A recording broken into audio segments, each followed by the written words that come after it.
this place is enormous. We should not allow it to die. And the first person we spoke with, since the project is in Taraba, was to speak with His Excellency, the Executive Governor of Taraba State, in person of Reverend Jolly Nyame. When we told him and we gave him the graphic rundown of this place, he felt touched because of his commitment to industrialize the state. And what he did, even though there was no cash anywhere, he did a lot of money for us to resuscitate the factory, to resuscitate the farm, to call back staff from where they were, because they were not being paid for 18 months. And so these people came back.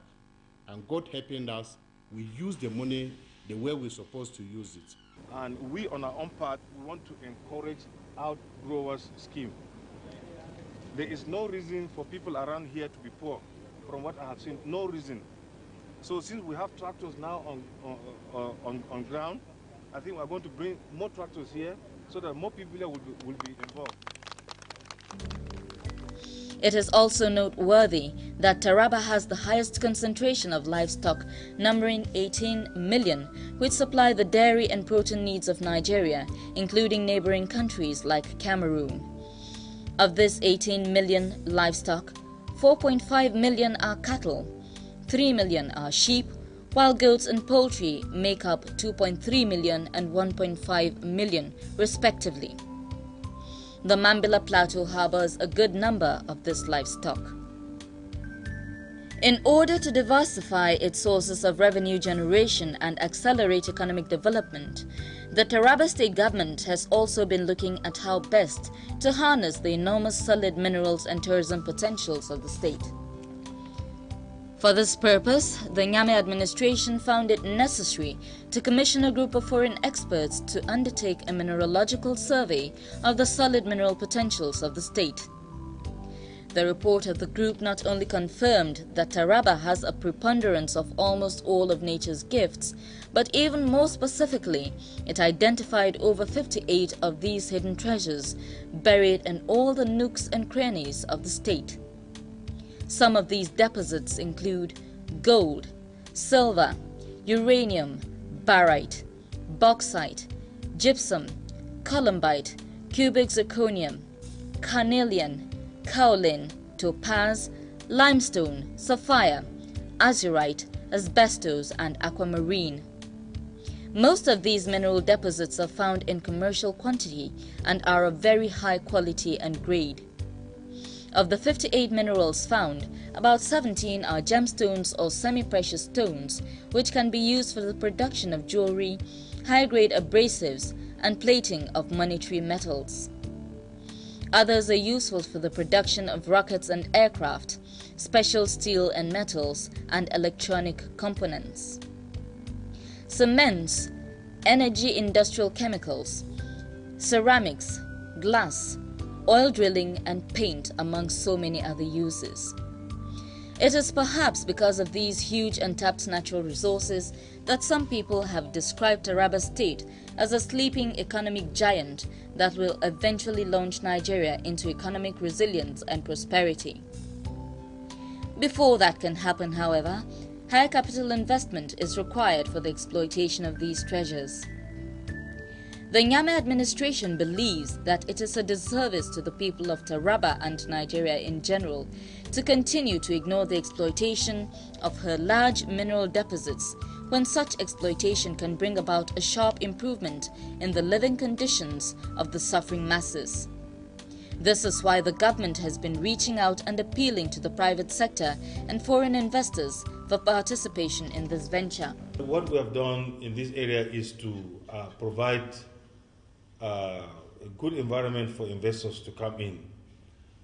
Where investor will come in and will require land, we'll try to assist that an investor will get a land without much hassle. We'll also try to provide, if an investor wants to invest, we'll try to give tax holiday for an investor if he's coming to invest. We don't want to rush after him to give tax. We also want to see that the environment is quite conducive for an investor to bring in his money and not encourage capital flight out of the state. Another sector the Nyame administration is giving priority attention to in order to boost the socio-economic fortunes of the state is in the area of tourism. Realizing that tourism today is one of the fastest growing industries in the world with attendant opportunities, the Nyame administration has begun a deliberate policy to open up the state to tourists and would-be investors. Taraba has over 10 major tourist sites, some of which have retained their unique natural attraction.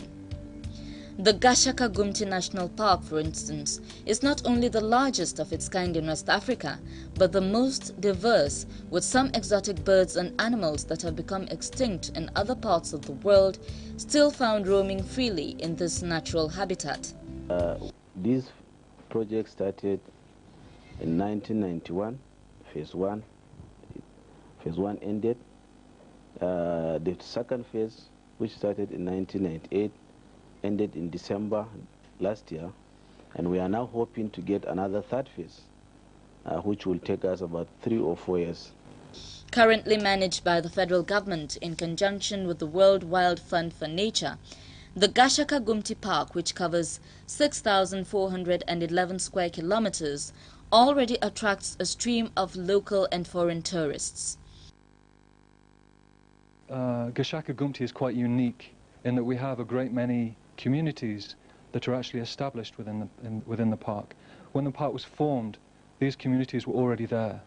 So it's a question of working with, also taking the local people's lives into consideration and working with them to allow them to stay there, but also gaining their understanding and cooperation for the role of the park in its role in protecting the resources here, the natural resources. The main reason for WWF, who I'm representing here in the project, the main reason for them being here is because of the importance of the catchment area of the park. That's the hydrological catchment area.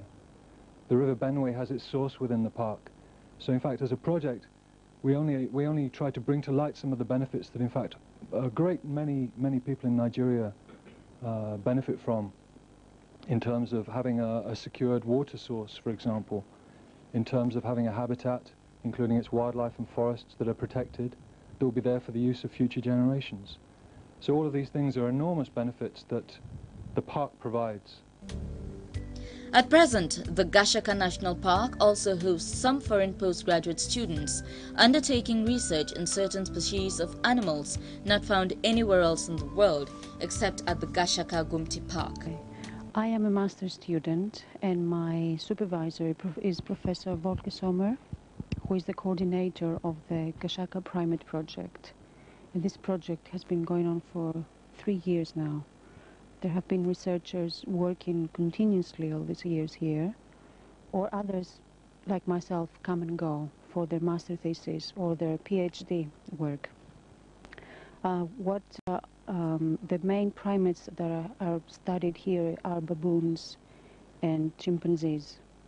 And baboons have been habituated to people, and researchers have been observing them for a long time now.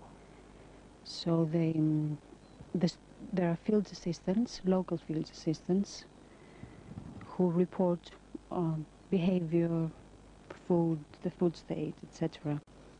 My specific work has to do with medicinal plants, and we're trying to establish if there is an overlap between the use of medicinal plants by humans and non-human primates. And this research has been taking place in other parts of Africa, but not in Nigeria yet. So this is a very good opportunity for me, because the project is already here going on. The primates are here, and there are researchers here who know how to study primates. So this is a new field for this specific area. And I hope that I have already data from researchers here. And now I've been interviewing the local people, the women so far, but I will talk to men as well about the plants they use. The good thing about this park, when it comes to our work, is that the primates are free here. You know, they're not in so much danger as in other countries.